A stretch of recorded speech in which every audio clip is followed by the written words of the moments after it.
Health Shenanigans family. As promised, we said this is the second segment. So we're joined by three biomedical engineering students that are going to be taking us through their projects.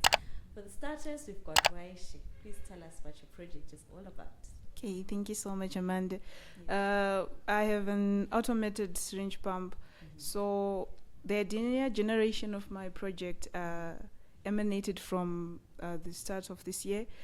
So I was actually revising some of the agenda for 2030 and the SDGs for United Nations. Then I saw that the good health, sustainable development, I'll go number 3. It states that good health and well-being. And then I kind of connected good health and well-being and biomedical engineering. These are kind of the same thing. So then, fortunately, I took a trip to the marginalized areas of Manicaland. That is when I saw that there were my problems there in geography and other places. There's low doctor-to-patient ratio, so I got to witness those problems in real life. But then I saw that we can't advance to Vision 2030 or the agenda for 2030 if we can't even solve goal number 3. What about when we try to solve goal number 17, because there's 17 of those? So that is when I saw that, of course, there was the amazing Kugadziro, like for that innovative infusion pump I just ran. And we see that it's expensive to acquire in the marginalized areas. So I discovered that there was the syringe pump. And then I said, okay, so what can we do? Your light bulbs are just going up. So then I literally, how can I play around with this? So it needed more advancement. So remember, we're facing the issue with low doctor-to-patient ratio or low health practitioners. So that is when I said, no. What if we try to recreate the syringe pump? So that is when I started gathering materials. I gathered my Arduino Nano, the H-bridge, the stepper motor, and then I created a prototype of the syringe pump. So, that was an impressive start. We were talking about Chimani, and other places over there. And then I just thought, Waishi, what can you do? I'm loving this thought process. You're taking us through it nicely. What can I do? And then I just visited this NICU. And then I saw the same model, my same prototype. But then I discovered that the nurse is taking syringe and refilling it manually. Then I said, okay. Now we can't fool us with $3,000 things, and we're literally going to improve this. So that is when I decided that, I'm just going to make my syringe pump refill itself. So marginalized areas is basically my target area, right? So then I discovered I need to make it cost effective. Because we're talking marginalized.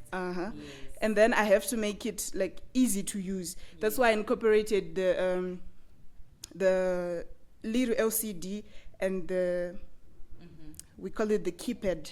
Okay, you can maybe pick it up so people can see properly. Okay. So here we have the keypad and the display. So basically you just, and here we have the little syringe we'll be using.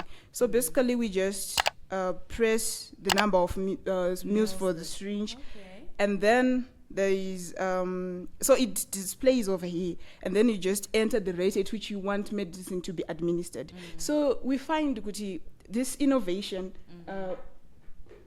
basically needs to be something that is introduced in 2030 and something that is ready to advance in the health industry.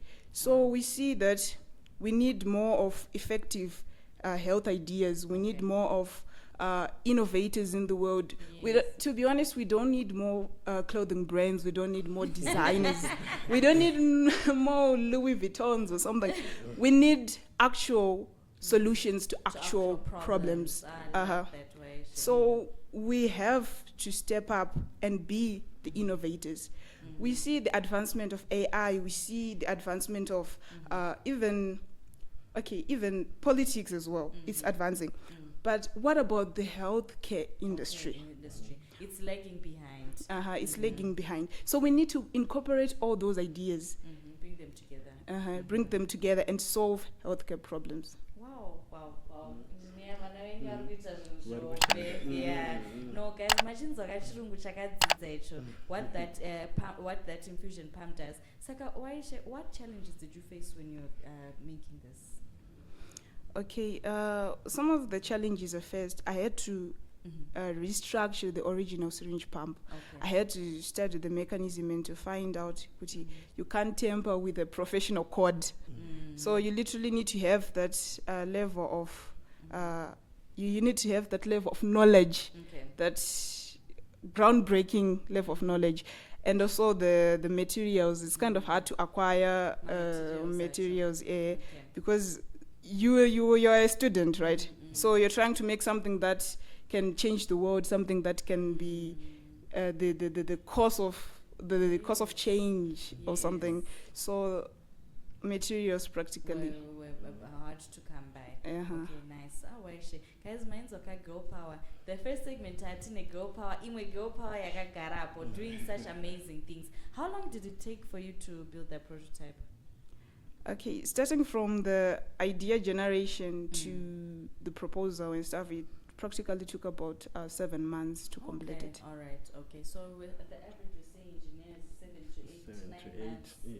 Okay. So what do you think about Waishi's project? Yes, I in particular, I like the way she generated her idea because in the end we want her to be confident and to ensure that even in the future she can be able to identify new problems and get to tackle them, get to create solutions and going forward.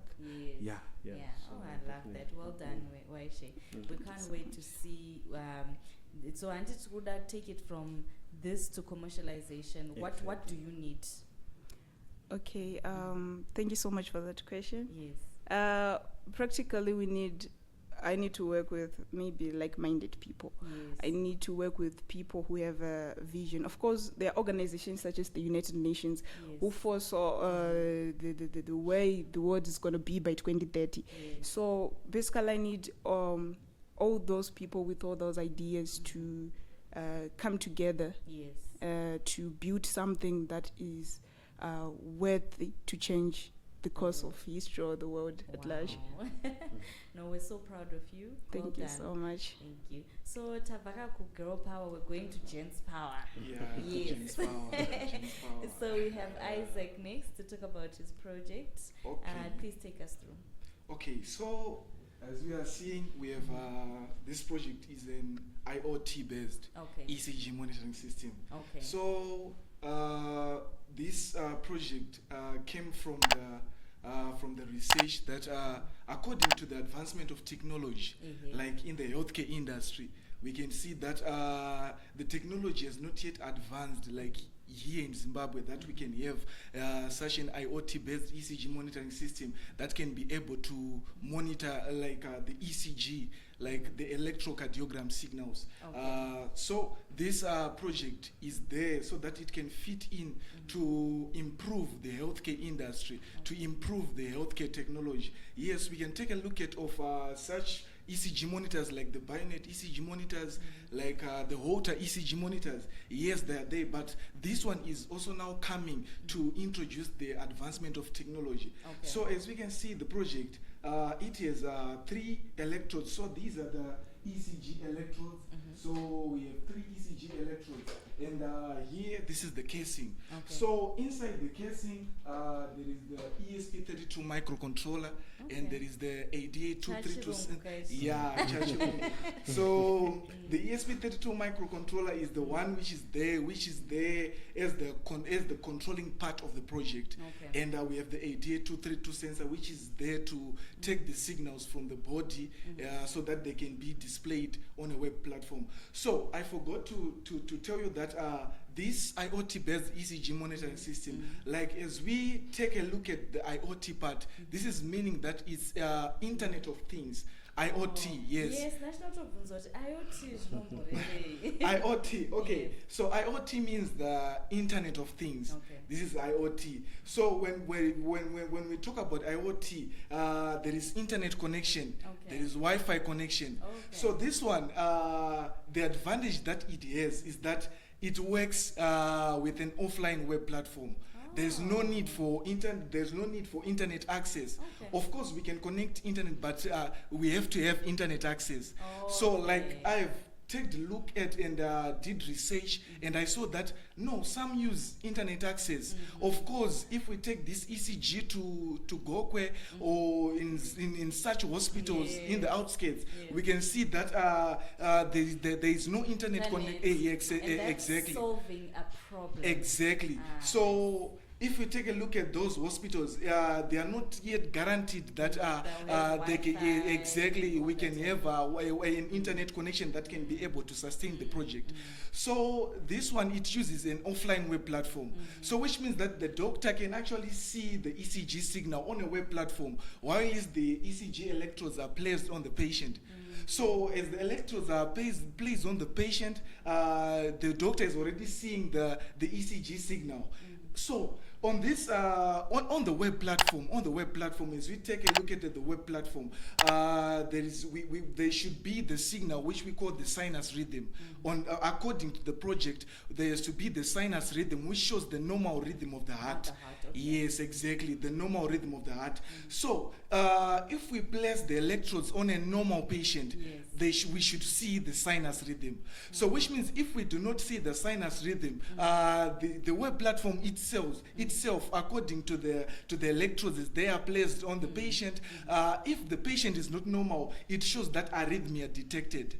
So when it says arrhythmia detected, that means that the patient is actually suffering from heart abnormalities. So which means the patient is already not doing well. So that's when the doctor now fits in and does his medication and stuff. So it's actually helpful, like in this era that we are living, that this IoT-based ECG monitoring system can be able to monitor the heart of a patient while the doctor is actually sitting there. Maybe the doctor is in his office. Actually, the doctor can see the signal. Yes, exactly. I can actually monitor the signal using an offline web platform. This is really good. Yeah. So, what challenge? Like, what I asked, Waisha, what challenges did you face when you are making it, and how long did it take you? Okay, it took actually 8 months to produce this prototype. So the challenges which I faced is that I tried to use the Arduino Uno, like it's a microcontroller, and I tried to use. I wanted to put the Bluetooth part. I wanted to make it a Bluetooth, but I saw that it's actually limited.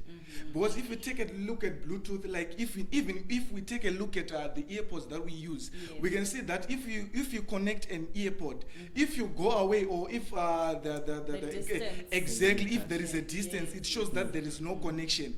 But so it was a challenge. It was a challenge because I tried to place the electrodes. I even tried it at home. I placed the electrodes on my little brother, and I saw that when I took a distance. So now your little brother was there. Yes, exactly. So I'm sure he enjoyed being part of the. Yes, exactly. So it was actually a challenge. So that is when I did more research, and I saw that internet connection is also another thing that can make this project through. Yes. So I also faced that challenge. So I even thought of quitting. I wanted to quit because it didn't work. But through the help of my engineers, my lecturers, they actually helped me that you can do it. It can work out. So by the help and by the designing of the code, it was also a challenge. Just take a look at to design a specialized web platform for an IoT-based ECG monitoring system. It's not an easy task. But it takes actually time to develop the code. Yes, exactly. So well done. that's all about the project. Yes. Well done. Engineer, what do you think about this? Yes, you also find that he chose a very difficult topic. Because if you check the subjects that they cover in during their studies, we do not focus on web-based platforms, on web web development, but he decided to take on the task to be able to provide, That's to why he solve was these about problems. to give a Yes. So in the middle. he actually wanted to change this idea, but you were far off. And I remember crying during my yes. masters. And I'm wondering if you cried in the middle of the because sometimes it happens, especially when it's hard. So you can see with enough work, he can be able to develop more skills with regards to internet connectivity, the coverage, the ranges, as he has mentioned. Also, he mentioned partly that his system does not need internet connection. You also find that these are some of the areas that he needs to put in more studies, because eventually you need to have internet connection in order for your ESP32 to function well. But you can see this is a product of TVET. He did not learn this from university or anything. He learned it here. Yes. So with that shows you the potential that TVET has, and also that we can do it as TVET products. This is really awesome. Thank you so much, Isaac. And what would you like to what would you need to take your prototype to commercial use? Okay, to take my prototype to commercial use, I would like to have more, like we need to improve the sensors. Like you can take a look at the sensor. I bought it here in Zimbabwe, but I actually needed a sensor from outside the country, like from India, where they produce well-branded and well-equipped sensors. So I wanted sensors from outside the country that could help so that we can improve the signal quality. Because when you talk of the ECG monitoring, we are also taking a look at of the signal quality. Yes, so the signal quality, we have to improve the signal quality. So I would like to have more knowledge on the sensors, and also developing the code. You know, we can also develop the code so that we can do also some additions. We can also do some additions, like we can do additions of having a blood pressure monitor, like blood beats per minute and stuff. So we can also add that parameter that we can do. So it's actually a good prototype. It just needs maximum supervision, from more people who have knowledge and stuff, so we can improve this prototype into the commission. Well done, Isaac, and well done for not giving up. Even though you would have had some challenges, but you did so well. Well done. Yes. So now, last but not least, Ryan is going to tell us about his incredible prototype. He's going to take us through, and thank you, Ryan. All right, thank you, Amanda. Well, I'm proud my project can contribute to the improvements in the health sector, leveraging sun power for critical care. Well, my project stems from my TVET training, applying practical skills in renewable sources, as well as healthcare technology. Wow, that's great. So my baby incubator is a prototype designed to maintain suitable temperature conditions, suitable for neonates or preterm baby infants. So your prototype is literally saving lives. Yes. Wow. So the idea came in mind when I witnessed a very tragic incident whereby three kids died and two were severely wounded. As nursing staff, we're now trying to resort to other means of, trying to maintain the body temperatures of the babies. They were now trying to use water bottles. Yes. So after that, this was from a lack of electricity. Yeah. Okay. The electric power cuts. Yes. So I then went on, in some remote areas, like, we've got Chimanimani, we've got like Gokwe, mentioned by Isaac. So whilst I was there, I saw that nursing staff were using the KMC, the kangaroo mother care. And I was like, why are these guys still using the kangaroo mother care? Because it's an old method, you see. It was just swinging in my mind. And then I left that hospital, and then I went to another. And they were still using the same. So I then actually asked the nursing in charge. Nurse, you're still using the kangaroo. Your mind was bothering you. Yes, I was just like, but this guy is, and I witnessed a tragic incident, and it was still ringing in my mind. And then she was like, you know, we do have reliable electricity. And then this other hospital, they said they don't even have electricity. Hey. So I was like, oh. And this is at a hospital. Okay. And then I witnessed this incident. I was like, so how can I come up with an idea that will save these children, you know? So this idea then came in mind of designing a solar-powered infant incubator. Wow. So that it can be used in such areas. Yes. You see. Yeah. So this is the baby incubator. Sorry. Yes, you can grab it so that you can show people. Yo, this is a 6K fee. It's very expensive.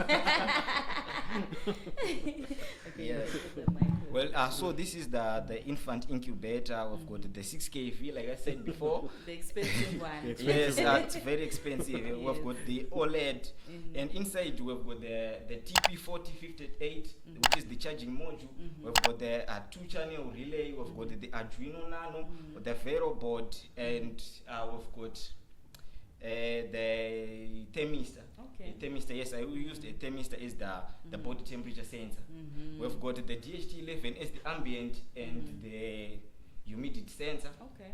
Yes, so what it does now, this is the power source. Okay. Yes, as well as power comes from this source. It passes through the TP4058, the charging module, and then to the batteries. Okay. Then after the batteries, the power goes through the T block. Okay. Yes, because it was one of my challenges while designing this prototype. Yes, Because what you're going to ask. our Arduino Nano is only powered by 5 volts. Oh, okay. So now this 6 kV, this produces over 100 watts. So I had to fry about 7 Arduino Nanos.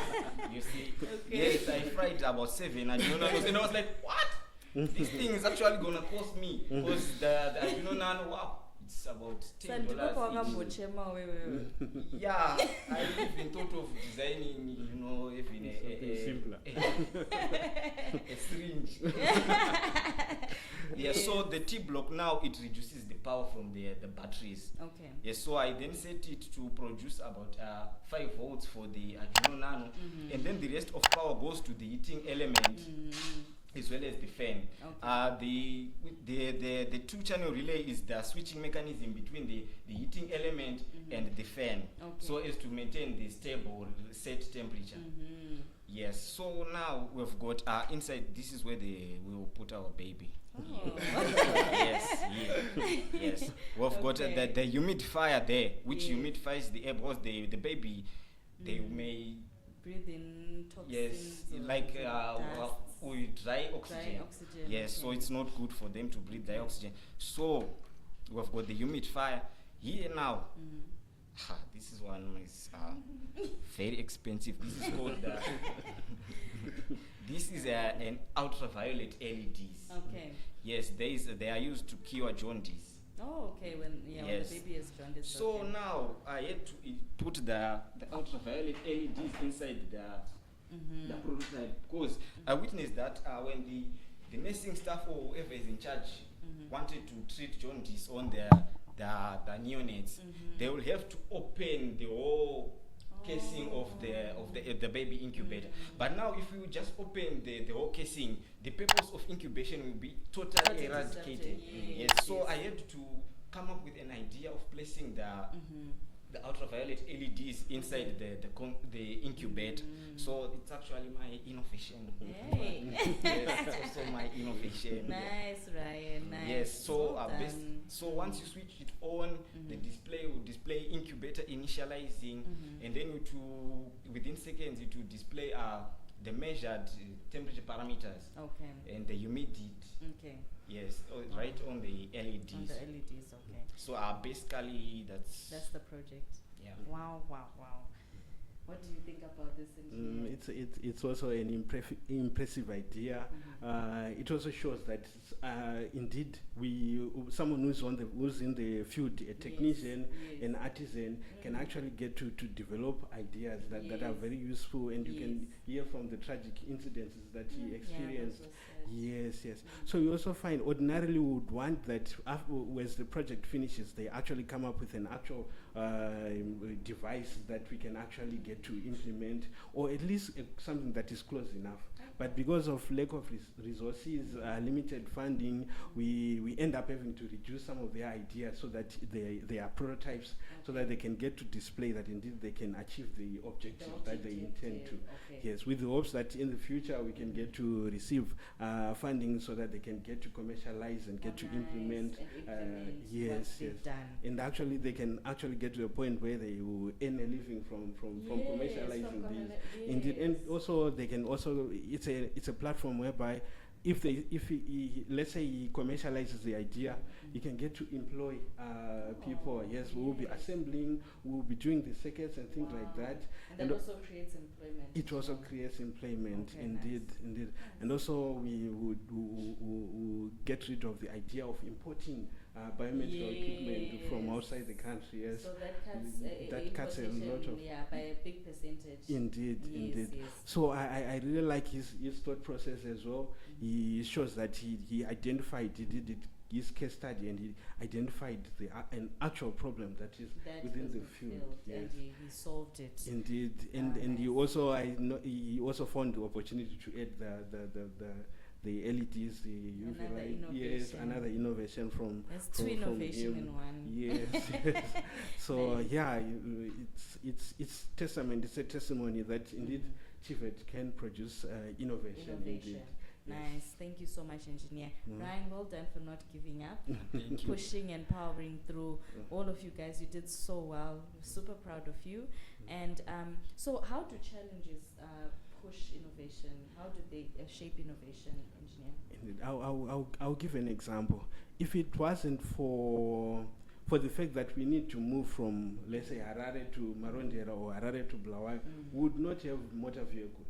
Or no one would have thought of riding on horses.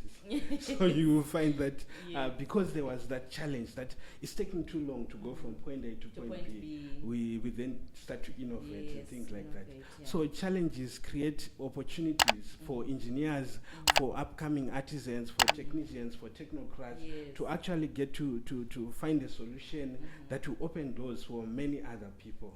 So we welcome challenges, and we would love to eliminate them. Whenever a challenge sprouts out, we would like to eliminate it. And even though we know in this day, in this world, we always have challenges. And for us engineers, we always see them as opportunities. Yes, indeed. So thank you for that, Engineer. So what policies or changes do you think need to be put in place to support TVET institutions? So one of the things that most TVET institutions, I would see that from my experience, suffer from is the idea that in order for you to implement a project, you need funding. We always need funding. Yes. Very key. Yes. So the reason why we might reduce the idea to a prototype is because there is lack of funding, especially from influential institutions. There may be NGOs, it may be the government, it may be prominent people who are willing to invest in our ideas or in the ideas of students. We find that we lack that platform that will get to expose these candidates to people who can actually get to help them. And also we also need collaboration from with other professionals that are within the field, even other companies that are working on equipment such as this. It's important for them to incorporate students who are upcoming, who are in the field, and get to work with them, and not be dismissive that they lack the knowledge to fully implement. So but rather we need to nurture the candidates so that one day they are the future anyway. So one day they may be able to implement, and then they may be able to make changes in this. And in our hopefully country. that's what this episode is hoping to achieve and change. Indeed, Thank you so much, Engineer. So guys, any last words to any people out there? Yes, I have just a few words. Basically, when you are a TVET student, you are fighting the stigma that there is this basic lineup that people expect you to do to graduate from, to graduate from high school and go to university. But then when you take the TVET route, it seems like you're doing something different, and they see like you're doomed or something. But there is actually a room to be yourself, to actually implement the ideas and bring them to life. Because as much as we need more educated people, we need innovators. People who solve real world problems, not in the book, not in the computer or anywhere, but like people who are hands-on. I feel like I have a few words to all companies that are looking for innovators, who are looking for people with groundbreaking ideas, to first look at TVET colleges. Because guys, TVET are doing big things, and that's a very valid point, Waisha. And to people out there who are scared, Kuti, they are doomed if they come off the they are. It's okay, it's fine. You get to express yourself. You get to express the genius you are. That's all I have to say. Thank you so much for that. Very wise words. Okay, so I would like to thank God for such a wonderful opportunity to be a TVET student and having the opportunity to actually showcase the project that I've been doing. And also I would like to also thank the support of the engineers and actually the support of my lecturers for helping us as students to be innovators and also have solutions to the world. So I would also like to say we actually have the potential. The potential is already there. We just need partnerships, collaborations with some companies. Like I can take a look at some other companies.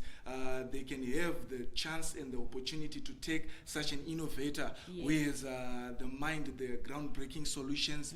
So it's actually an advantage to them because they are already there in the field. So they can be able to tell you the direction and the right ways so that to improve the solution so that we can implement it to the world. Wow. That's my... That's your word of yes, advice. exactly. Nice. Thank you so much, Isaac. Those are wise words. Brian, anything? Okay. Firstly, I would like to thank our lecturer, Engineer Mahumbe, for the support. He has been patient with us because at some point I would text even at 11 or 12 midnight and he would actually reply. So I would like to thank him, and also Mr. Masie, Engineer Masie. He helped us a lot, and I would like to thank my family for the support, and at some point they had to give me some money so that I can buy some components there.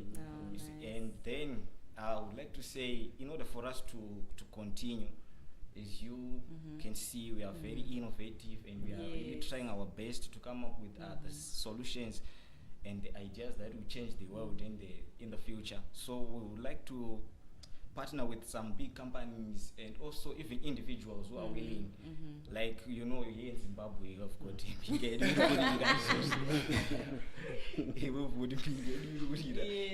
you see, we've got Mr. Chivai, we've got Mr. Scott. You see, even Mr. Douglas Mombeshora himself, our health minister, you can actually come and see these ideas and we can commercialize them. Oh, nice. Yeah. Thank you so much, Ray. I still remember, yes, I want pizza. Yes, so thank you so much, engineer.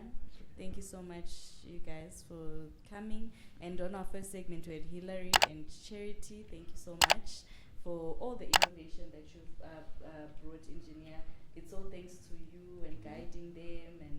And the big myth that TVET institutions do not produce innovation has officially been broken. As you can see, guys, they did some amazing work and they're going far. So to all those that can collaborate, all those that can bring funding, there's really amazing work that's being done here. Please come and partner with them. And those that were hesitant to come to TVET institutions, I'm sure you can see that you can definitely come through and you have great support and you'll also be able to do big things. So I just want to thank you, Engineer Maumbe, for coming. Thank you for Thank you so having us. much, guys, for coming. Thank you. You did such amazing work. And please, guys, if you know anyone, please share this episode, comment, like, and if there's anyone you can get in touch with us to collaborate on this amazing work that's been done.